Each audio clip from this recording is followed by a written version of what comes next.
छोटे से एक लालच के लिए वर्षों के याराने गए। अच्छा हुआ है मेरे दोस्त कुछ नकली चेहरे पहचाने गए। हम तो पहलवान बेटियों के समर्थन में बड़ी ताकत से खड़े हुए और किस तरह का जुल्म पहलवान बेटियों को सहना पड़ा ये भी आपने देखा। हमारा तो परिवार इतना बड़ा है कि हम ट्रेनिंग देते हैं और लोग दूसरी पार्टियों में जगह बना लेते हैं। अभी तो ये दोस्ती हुई है, ये दोस्ती किस तरह का रंग जमाएगी आप देखना। लांबा जी जहाँ साथी आए गए, मेरे को तो चौटाला साहब का एक शेर याद है जब संपत सिंह पार्टी छोड़ के गए कि छोटे से एक लालच के लिए वर्षों के याराने गए। अच्छा हुआ है मेरे दोस्त कुछ नकली चेहरे पहचाने गए। ये तो समय है, लोग आएंगे जाएंगे और ख़ास तौर पर चुनाव। अभी तो टिकटों का बंटवारा राष्ट्रीय पार्टियों में शुरू होगा और होड़ लगेगी लोगों की भागने की।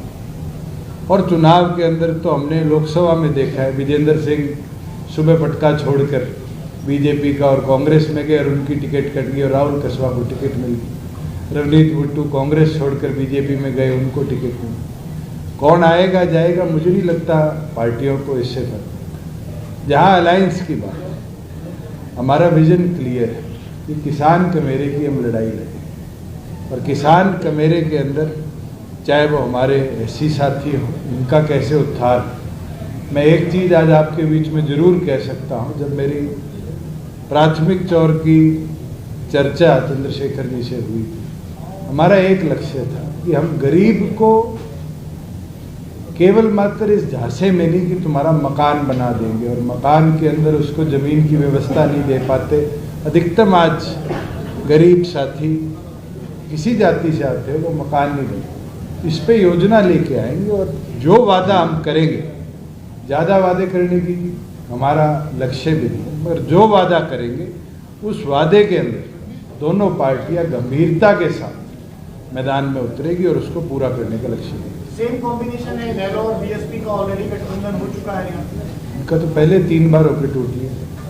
आपने सर्कल की बात करी है तो क्या ये तय है आप दो ही होंगे या किसी और से नजर सकता है, क्योंकि आम आदमी पार्टी के बीच में आप कह रहे हैं आप लोग शुरू कर देते हो। हमने तो कभी औपचारिक तौर पर नहीं कहा। आपने सवाल मेरे मुंह में डाला था कि क्या उनके साथ हो सकता है। मैंने कहा वो अभी इंडिया अलायंस का मेंबर है, वो छोड़ेंगे तब चर्चा का। चंद्रशेखर जी कह रहे थे कुछ इस तरह की पार्टियां और आ सकती हैं साथ में। आपने सपोर्ट किया था किसान आंदोलन। यस की पार्टी ने उसको सपोर्ट किया, ठीक है। अब उस पर कोई बातचीत हुई, आपका स्टैंड क्या रहेगा कॉमन? देखो कि ये परिवार किसानों का सबसे बड़ा हितैषी रहा। रही बात, मैं आज भी किसानों के समर्थन में खड़ा हूँ और हमेशा किसान कमेरे के समर्थन में खड़ा रहा। हम तो पहलवान बेटियों के समर्थन में बड़ी ताकत से खड़े हुए और किस तरह का जुल्म पहलवान बेटियों को सहना पड़ा ये भी आपने देखा। तो मैं फिर आपसे कह रहा हूँ, अब ये आपके सामने हैं और जहाँ तक मैं समझता हूँ इन्होंने विरोध भी नहीं किया। चुनाव अब आया है, लेकिन उससे पहले भी कई बार मैंने महसूस किया कि, और मैंने उनको सुना भी, उन्होंने कहा कि मैं पुरानी गलतियां अब दोहराने के मूड में नहीं। गलती मानते हैं? मैं क्या कह रहा हूँ, पुरानी गलतियां कि जो पुराने रूप से राजनीतिक जो भी कुछ हुआ होगा उसको दोहराने के मूड में नहीं। मैं आपको विश्वास दिला कहता हूँ, हम विचारधारा पर आधारित लोग हैं, किसान कमेरे की लड़ाई लड़ रहे हैं। हर वंचित वर्ग को हाशिए से उठा के ऊपर लाने में जो भी हमारा योगदान है हम उसके लिए काम कर रहे हैं। हम पूंजीपतियों के हितैषी नहीं है, गरीब के हितैषी हैं और हम विचारधारा के आधार पर इस लड़ाई को आगे बढ़ाएंगे। अभी तो ये दोस्ती हुई है, ये दोस्ती किस तरह का रंग जमाएगी आप देखना। हमारे लोगों को, कुणाल भाई, हमारे लोगों को हमारे ऊपर भरोसा है, उस भरोसे को हम बना के रखेंगे और ये ताकत जो है आप देखना नया निर्माण करेंगे। नए हरियाणा का निर्माण जो सपनून महान पुरुषों के सपने का होगा और राष्ट्र निर्माण में भी योगदान देगी।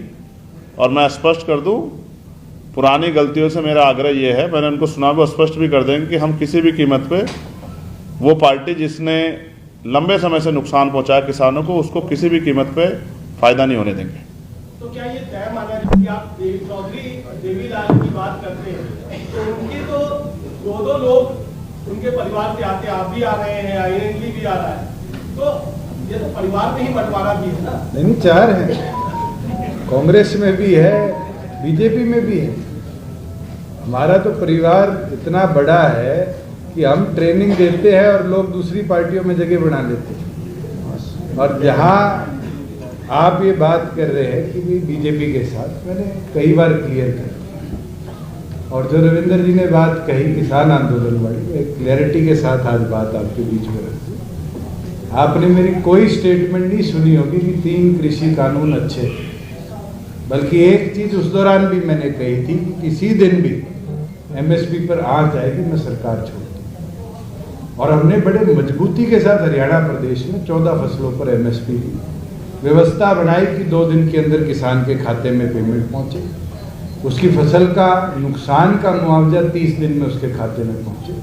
हमने बहुत कुछ कर दिखाया, मगर हाँ, एक व्यवस्था के अंदर लोग हरियाणा प्रदेश के आज नहीं चाहते, लोग बीजेपी को हरियाणा प्रदेश से उखाड़ फेंकना चाहते, और उस चीज के अंदर हमने क्लियर कर दिया कि वो व्यवस्था